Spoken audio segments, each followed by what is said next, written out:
Hello friends, welcome back to our channel. આજે આપણે DD સેટમાં મેથ્સમાં ટ્રિગ્નોમેટ્રી ચાલુ કરી છે. ટ્રિગ્નોમેટ્રીમાં બે પ્રકારના ખૂણા હોય, એક ડિગ્રી અને એક રેડિયન. હવે આમાંથી એવો પ્રશ્ન પૂછાય કે ડિગ્રી ટુ રેડિયનમાં કન્વર્ટ કરો અથવા તો રેડિયન ટુ ડિગ્રીમાં કન્વર્ટ કરો. તો આપણે ડિગ્રી ટુ રેડિયનમાં કન્વર્ટ કરવું હોય તેનું સૂત્ર છે કે degree into pi by 180, pi by upon 180. Example તરીકે આપણે 60 ડિગ્રી છે એને ગુણ્યા પાઈ બાય 180 તો શું થાય? તો કે પાઈ અપોન 3. આ રેડિયનમાં આપણને મળી ગયું છે. એ જ રીતે થોડાક એક્ઝામ્પલ આપેલા. અને હવે રેડિયન ટુ ડિગ્રી માટે તો કે રેડિયન ગુણ્યા 180 ભાગ્યા પાઈ, એટલે પાઈ ઉડી જાય એટલે આપણને ડિગ્રીમાં જવાબ આવશે.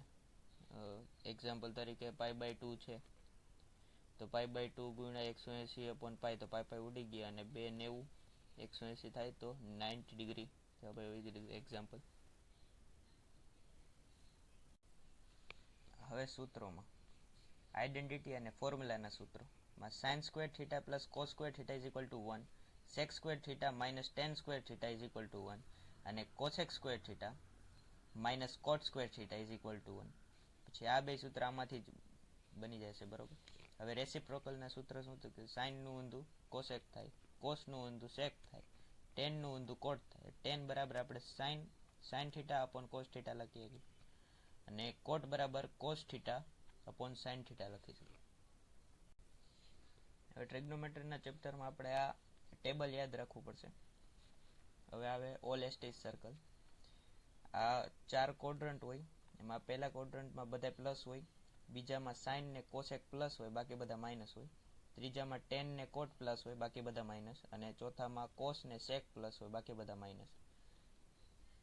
હવે આમાં હાફ એંગલ અને ફૂલ એંગલ એવી રીતે બે આવે. એમાં હાફ એંગલ હોય ને તો વિધેય ચેન્જ થાય, અને જો ફૂલ એંગલ હોય ને તો વિધેય હોય ને ચેન્જ ન થાય.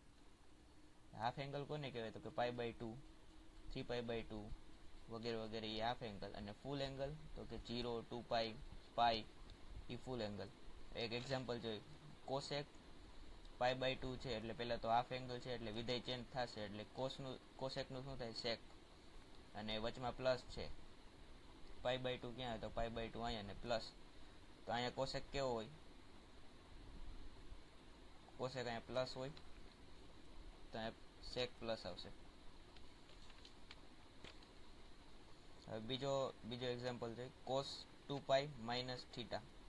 કોસ છે, કોસ પહેલાં તો એંગલ ફૂલ છે તો વિધેય ચેન્જ થશે નહીં, તો કોસનું કોસ રહે છે. અને 2 પાઈ ને માઇનસ છે એટલે 2 પાઈ ક્યાં? 2 પાઈ આ રહ્યું માઇનસ. અહીંયા કોસ કેવો છે? કોસ પ્લસ છે તો અહીંયા કોસ પ્લસ છે. એ જ રીતે આ વધારે એક્ઝામ્પલ છે. અને હવે માની લો કોઈ મોટી રકમ આપેલી હોય આવી રીતે 10, 120, તો આવી રીતે એનું કોમ્બિનેશન કરી નાખવાનું કે જ્યાં એક ટેબલમાંથી એક આપણે 30, 45 કે 90 કે 60 એવી રીતે લઈ શકીએ. એના માટે તો 90નું પાઈ બાય 2 થઈ ગયું અને આનું 30 થઈ ગયું. એવું અરેન્જમેન્ટ કરીને જ આપેલું હોય છે, આપણે ખાલી ગોઠવવાનું હશે. ઓકે, અને પછી આ જ રીતથી દાખલો કરવાનો. હવે આવે કમ્પાઉન્ડ એંગલ. કમ્પાઉન્ડ એંગલમાં કાંઈ નથી, sine alpha plus beta is equal two sign alpha into cos beta plus cos alpha into sine beta. હવે સાઇન આલ્ફા માઇનસ બીટા, એમાં વચ્ચે ખાલી નિશાની માઇનસની આવશે, આમાં પ્લસની નિશાની, આમાં માઇનસની. હવે કોસ આલ્ફા પ્લસ બીટામાં શું? તો કે cos alpha into cos beta minus sine alpha into sine beta. Cos alpha minus beta એમાં cos alpha into cos beta plus sine alpha into sine beta, બરાબર. હવે ટેન આલ્ફા પ્લસ બીટા હોય તો tan alpha plus tan beta upon 1 minus tan alpha into tan beta. આમાંથી કોઈ પણ MCQ આવી શકે. હવે સાઇન 2 થીટા બરાબર સાઇન થીટા પ્લસ થીટા. હવે 2 sine theta into cos theta plus cos theta into sine theta. એવી રીતે આને લખી શકીએ આ સૂત્ર પ્રમાણે આપણે.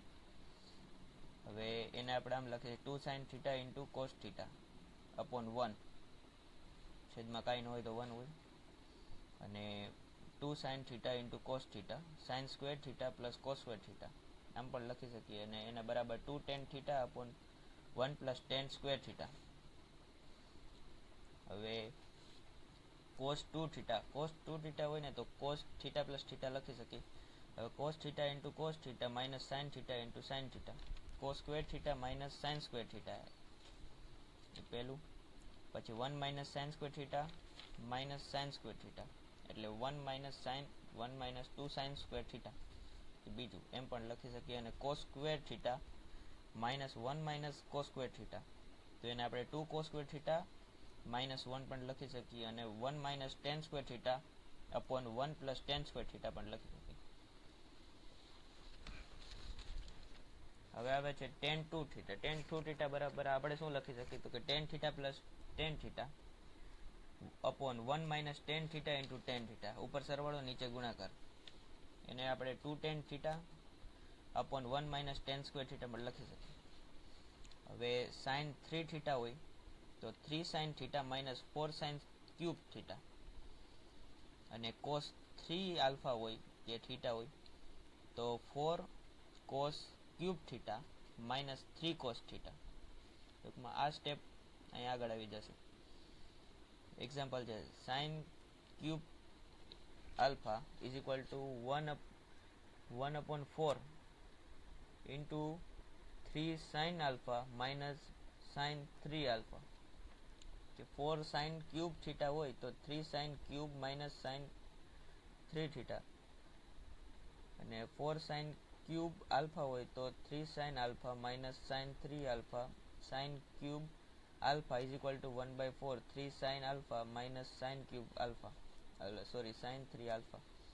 હવે ફોર્મ્યુલા છે 2 sin cos હોય તો sin પ્લસ sin લખી શકાય, 2 cos sin હોય તો sin માઇનસ sin લખી શકાય, 2 cos cos હોય તો cos પ્લસ cos લખી શકાય, અને માઇનસ 2 sin sin હોય ને તો cos માઇનસ cos લખી શકાય. જે આનું જ ઊંધું અહીંયા છે. એક્ઝામ્પલ તરીકે 2 sin alpha into cos beta is equal to sin alpha plus beta plus sin alpha minus beta, એ રીતે.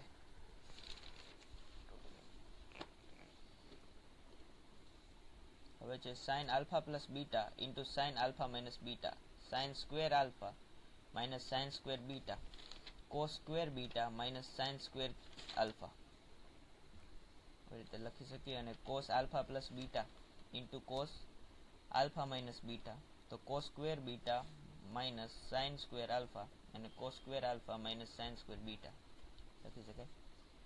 હવે એક ઇવન ઓડ વાળી મેથડ હોય.